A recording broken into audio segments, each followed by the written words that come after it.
Hello and welcome to 5-Minute Math. Today we are looking at the Algebra 1 concept of factoring trinomials.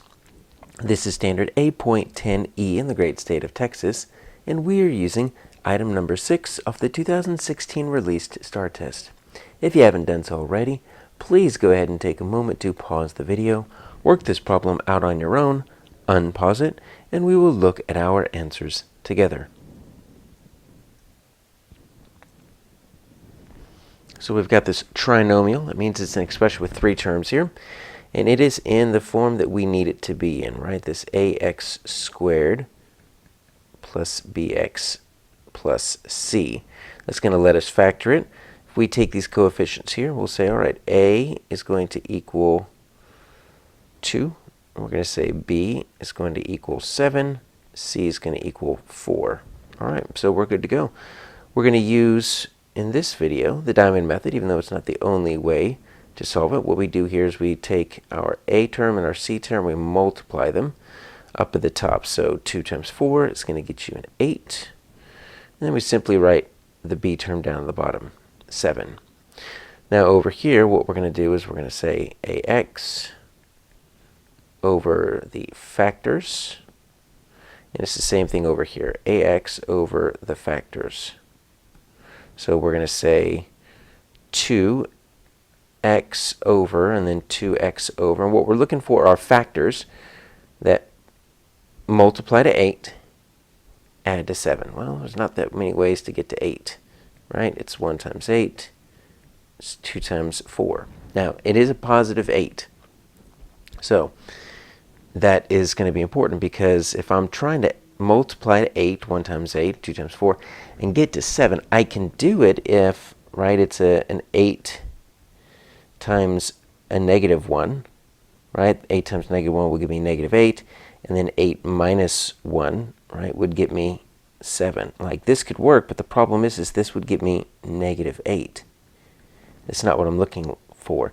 2 and 4, the closest I can get to is 6, right? I could do 4 times 2 equals 8, and 4 plus 2, it's only going to equal 6.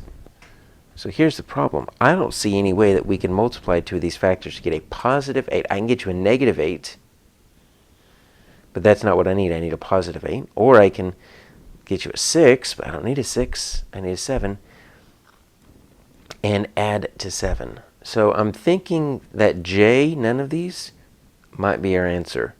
But maybe we're looking at something wrong, so let's do this. Let's just FOIL out each of these F, G, and H. Okay, so 2x minus 1, x plus 4. So first, 2x times x is 2x squared. Outer, 2x times that positive 4. Right, that's going to be plus your 8x. Inner, that's going to be minus x. And then it's going to be minus 4. Right, so that's going to be 2x squared plus 7x. So far so good, but look, that's going to get me, it's going to give me a minus 4. I need a plus 4, so that's not going to work. Let's look at G. 2x plus 1, x minus 4. Okay, so that's going to be first 2x squared. I've got my outer minus 8x.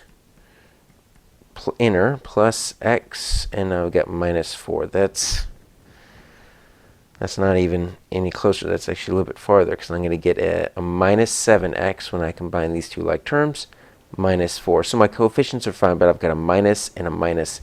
I need a plus and a plus. And then h, right? H will at least get me a plus 4 at the end. Problem is my x is in the middle. Going to be too much, I believe. So 2x times x is 2x squared. Outer is 4 times 2x. That's going to get you 8x. 1, yeah, see I'm adding x right there.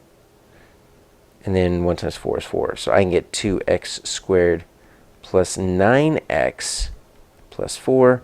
Obviously not what I'm looking at. So none of these options work. So we are left with J, none of these.